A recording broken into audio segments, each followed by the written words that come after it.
Thank you.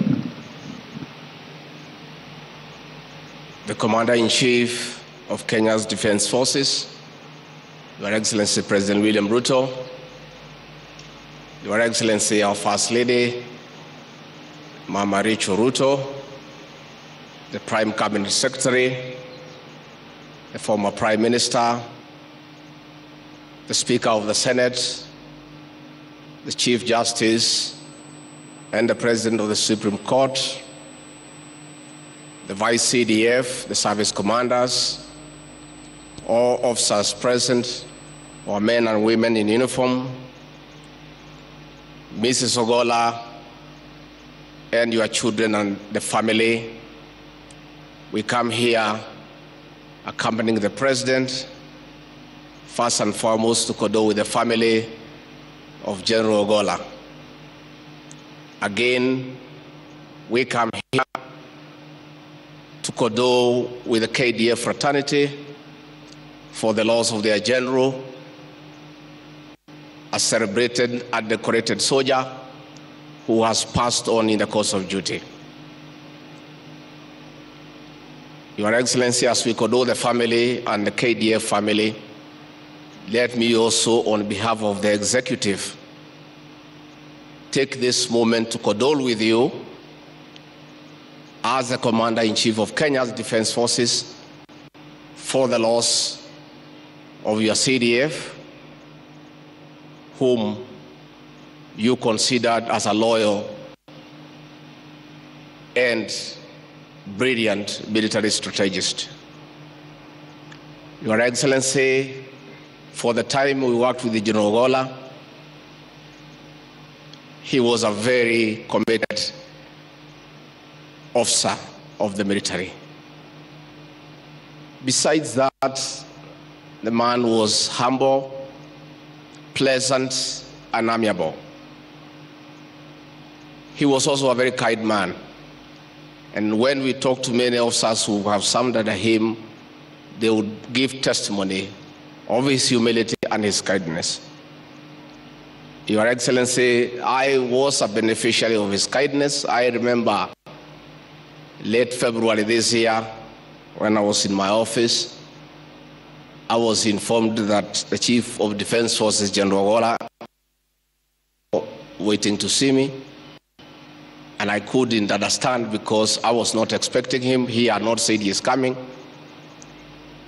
And in ordinary circumstances, if you hear the Chief of Defense Forces has come without notice, you sort of panic. And I stopped the meeting. I said, let the General come in. And I said, General, what brings you here? The General was holding a big card. And he said he had come to wish me happy birthday. And I was not even aware it was my birthday. That was General Ogolla. Your Excellency, it is good for us to give the other side of the General that we saw and interacted with. General Ogolla, despite being a very tough general and commander, who is celebrated for his various accomplishments, was also a very humorous man. He was full of very good jokes, and many a time in tense situations, he would make everybody feel comfortable. Many a time as we waited at the airport, Your Excellency, to welcome you or to see you off to foreign countries, the General would keep us busy with many good stories and keep us entertained. And I do remember one such day when you left, and we left there, and we were in a hurry to leave as you took off. And he told me, Mr. Deputy President, it is good for me to inform you that when you are in a military facility and the Commander-in-Chief is away, I am the senior most military officer, and all of you take orders from me, and you only leave when I tell you so. And after we stayed for a while, he said, you may now take off.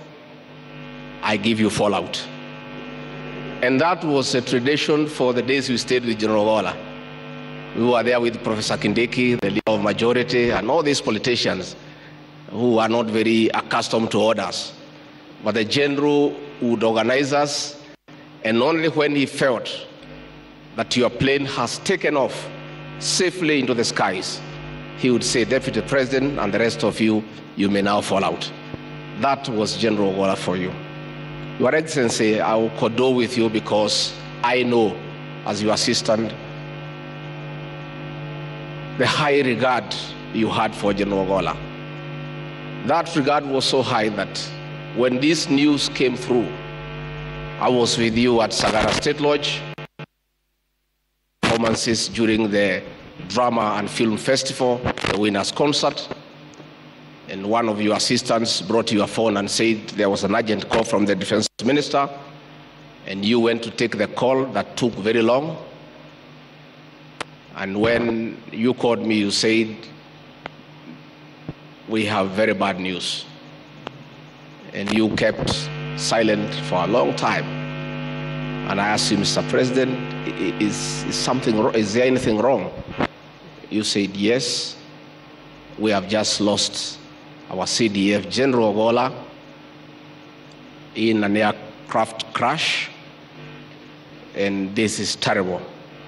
And I have stayed with you for many years, and I can testify to the people of Kenya that if there's one happening that really brought our president down emotionally, was the death of General Ogolla.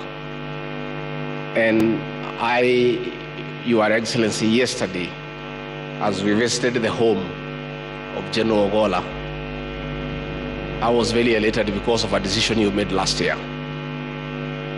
When we had a working tour in Nyanza, you told us that General Ogolla he has brought value to your government, and you felt that we needed to know his home and go and visit his family. And we did go to Siaya, and Mrs. Ogolla treated us to a sumptuous meal for dinner. We had great conversation with the family, with Joel and the mother and the general. And yesterday, as we went to the home, we did not meet strangers. We found people that we had met. Mrs. Ogolla, the son Joel, and as we go to bury him tomorrow in Siaya, we are also not going to a home that we did not know. We are going to a home that we have been to. And it just ignited my imagination that probably, Your Excellency, it may be time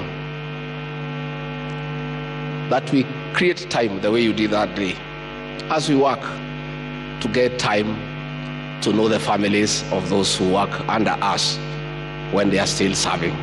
I think it's about time. With those very many remarks, I ask the KDA family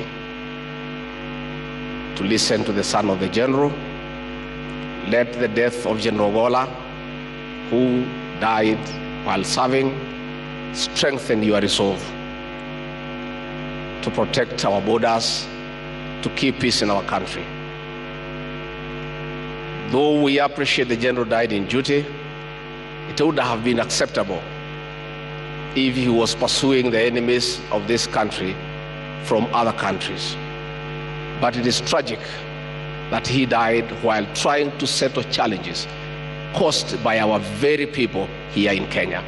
And I think his death should strengthen the resolve of our forces and our security agencies to wipe out the banditry menace in this country once and for all. That would be a great honor to this hero. With those many remarks, let me request you to be upstanding as I invite the President and Commander-in-Chief to come and honor his general and speak to the nation. Your Excellency.